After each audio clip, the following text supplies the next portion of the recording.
The time my crazy neighbor tried to go on a killing spree in our neighborhood. This wasn't no average killing spree. Dude had a whole rifle. He was going into people's backyard, jumping fences, literally trying to break into people's homes. Just get ready for the story time. So I don't exactly remember when this happened. It happened a few years ago when I was still in high school because I just graduated this year, and I know that another one of my friends that went to that school and lives in this same neighborhood saw him in their backyard. So this guy was literally our next door neighbor. I've lived in the same neighborhood since 4th grade, and he was here when we moved here. Him and my dad honestly had a really good bond. If one of them needed a lawnmower, they would let them borrow it. And I was even in band at one point, and I was selling butter braids because they do it for a fundraiser. And he bought several of my butter braids. I got hella changed. I genuinely thought this man was kind-hearted until this night. I was chilling in my room, and all of a sudden, I see a light flashing through my window. Obviously, I go to check it out, and it's police. Several police. One of them waves their hand like this, trying to get me to close the blind. So I do and go tell my family what I just saw. And we hear a knock on the door. Thinking it's police, we go to open the door. It's our crazy neighbor with a rifle. Part 2 of the time my crazy neighbor tried to go on a killing spree in our neighborhood. Like I said, we thought it was going to be police at the door. We have a doorbell, and whenever someone doesn't use our doorbell, it's usually police. And the fact that I just saw the police outside, I thought it was going to be them. But no, child, it was our crazy neighbor with a rifle. Mind you, at this point in time, I did not see the rifle. I was scared.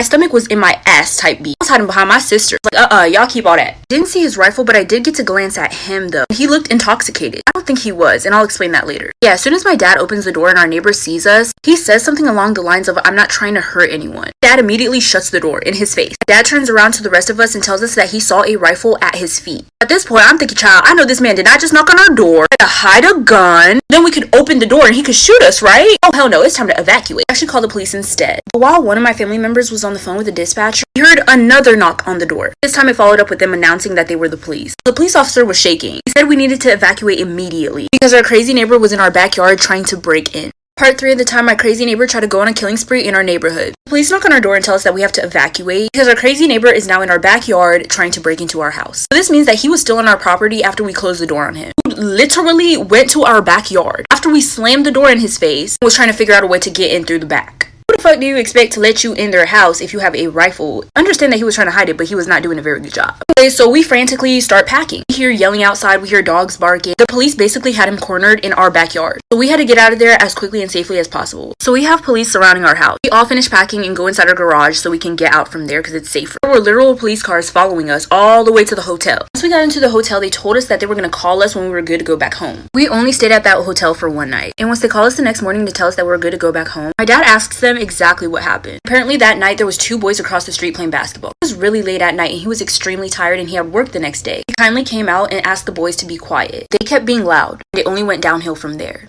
Part 4 of the time my crazy neighbor tried to go on a killing spree in our neighborhood. But yeah, based off what the police told us was he kept having to come outside to tell the boys to be quiet. He had to work early the next day, so he was getting really frustrated. The boys were being really rude about it and just laughing at him and just like poking fun at him and making fun of him and stuff. So he got really angry and he went back into his house, grabbed his rifle, came back out, and threatened the boys. The rifle in his hand. Obviously, the boys run back inside and call the police. He didn't shoot at them. He had a gun in his hand. He was cornered. He didn't shoot at anyone. Like I said in a previous video, it seemed like he was intoxicated, but I don't think that he was. I genuinely think that he had major mental issues and something just really triggered him that night. Whether it was the boys or the stress just got built up too much. I genuinely think that he did not want to hurt anyone. I don't know exactly what happened that night. He had a rifle. Like, if he wanted to hurt somebody, he could hurt somebody. But he didn't. I'm guessing the rifle was genuinely just for intimidation. I don't know. Don't take my word on it. After we came back to our house, that man was gone. We haven't talked to him or heard about him since. This is a quick story time on how I threw up on my first kiss. No, I never recovered from this moment. It still plays in my head every day. But one day goes by without me thinking of it. But anyway, I met this guy through a mutual friend. His friend went to my school. He went to a different school. One day she just sends me his Snapchat and she tells me to talk to him. Honestly, with the amount of times that boys have screwed me over, I was not feeling it. Honestly, he didn't look like a player. I had a feeling that he could have been genuine. Honestly, was not the cutest, but he still had a good personality, so I still talked to him. Also, at this point in my life, I was going through a really hard time. He was just there to always listen and give me advice, being my person. Regardless of his looks, his effort was sexy. I was like, shit, you trying to get a bonky? You trying to get some of this banana? You trying to drown in it? You trying to... or no? We decided to hang out one day. I get all cute. I got on my cute little outfit. My hair is all cute. My makeup is all done. Slay. He texts me, tells me that he's here. Go outside, get in his car, and damn, this motherfucker stank. Oh. It was unbearably bad. And child, he kept talking windows up. Couldn't breathe. But I'm gonna hit y'all with the part 2. Part 2 of the time I threw up on my first kiss. So he comes to pick me up, but as soon as I get into his car, he stinks. And the more he talks, like, just filling up the car with his hot ass breath. I opened up the car door. I said, oh shit, I gotta tie my shoes. Trying to breathe, just trying to get the circulation going again. I start thinking to myself, like, I'm not going out like this. There's no way. No. If he stinks, I'm gonna tell him. Like, I'm a big-hearted person, y'all. I did not have the heart, so I just dealt with it. I finished tying my shoe, and so I'm in the car acting uneasy, and we're about to pull out of my neighborhood. Where we're going, I don't even know. I ask him, he says we're going back to his house. I'm like, please no. Please. I hit him with the quick, I love taking showers. That shit is so relaxing. It's beautiful. It's an art. Everybody should love showers. I'm guessing that he did not know that he stank. After I said that, I was expecting him to come up with an excuse, but he just laughs. Nigga, what's funny? I'm about to suffocate to death. Once you stank, you ain't going back from that. I'm not fucking with you no more. I could just not do it no more, y'all. I was like, I was like, you stink. What he does next? Part 3 of the time I threw up on my first kiss. So he's stinking hot ass breath, filling up the car. I just could not take it no more. I had to tell him. I honestly felt bad because it could have been a medical condition. But if it was a medical condition, he probably would have warned me. Man, I ain't getting a warning, child. Yeah, I tell him that he stinks because I'm not about to put myself through this. And he pulls into a restaurant and parks the car. He did not say anything after I told him that he was stinking wanking. And this is what happened when we parked. I was like, no, do not try to kiss me right now. I was terrified. And as soon as that motherfucker put me 1 inch close to his face, I threw up everywhere. I swear it was everything that was building up. Everything that was in my stomach for like a week. It just came out everywhere. On his face, on him, in his mouth.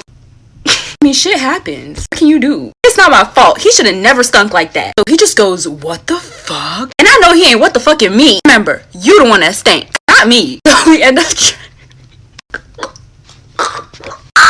and I drive home and I block him, child. Story time at the time my Tinder date kidnapped me and left me out in a big field in the middle of nowhere. And trust me, you're gonna want to sit down for this story time. This happened to me as a senior in high school, so I had just turned 18. Felt like I was getting old and I needed to find a partner before I became too old and wrinkly and nobody wanted me anymore. My friends told me to download Tinder and I met this guy named Kyle. He was a sophomore in college going to the same college that I was planning on going to after I graduated. He only lived 30 minutes away and he was really sweet, so I thought I could really grow a strong bond with this man. We FaceTimed a few times before we decided to go to the movies together. After the movie, we went back to his apartment. He said that his apartment was close to the college, but we were driving pretty far from the college. We get to his apartment and he offers me a drink. Me being stupid, I take the drink and I drink it. I noticed that my data was completely shut off and there was no Wi-Fi. So I ask him why and he takes a minute to answer. He says he just couldn't afford it, which was a big red flag. Because how did he FaceTime me all those times at his place? I automatically lose trust for him. He heads to the bathroom and I take that opportunity to look around. I noticed this black bag and I opened it. Something was telling me to look in that bag and what I saw will blow your mind.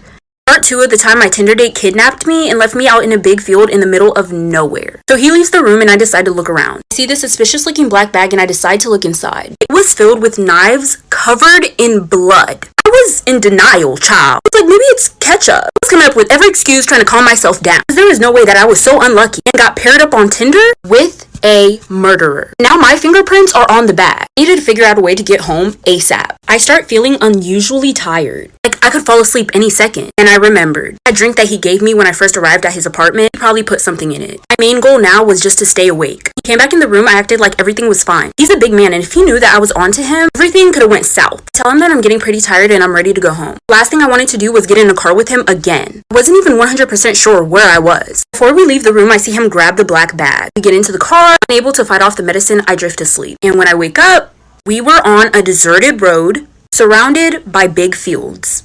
Part 3 of the time my Tinder date kidnapped me and left me out in a big field in the middle of nowhere. Forgot to mention in the last part, after he grabbed the black bag when we were about to leave, I asked him why he was grabbing it. He said he was going to drop it off to a friend after he dropped me off back home. Which was a fat lie, and here's why. Once I wake up, I noticed that we're on a deserted road surrounded by big fields. I instantly started to freak out because I knew that you did not have to pass these big fields to get back to my house. I was getting kidnapped and there was nothing that I could do. He looks over, notices that I'm awake, and looks right back at the road. I try to calm down so things don't get hectic because like I said, he was a big man. Then I ask him where we're going. He just tells me to go back to sleep. Yeah, like, let me just take a nap right now in the car with a stranger who has a bag full of knives, taking me to an unknown location. What a good idea. Obviously, I did not go back to sleep. I had to think of a plan. Little did Kyle know, I always keep a taser in my purse, no matter where I'm going. It was literally my last resort. There was nothing else that I could do. I had to single-handedly take him out, and that's what I did. Quickly reached into my purse, got my taser, and tased him in the face. And that's when things went south.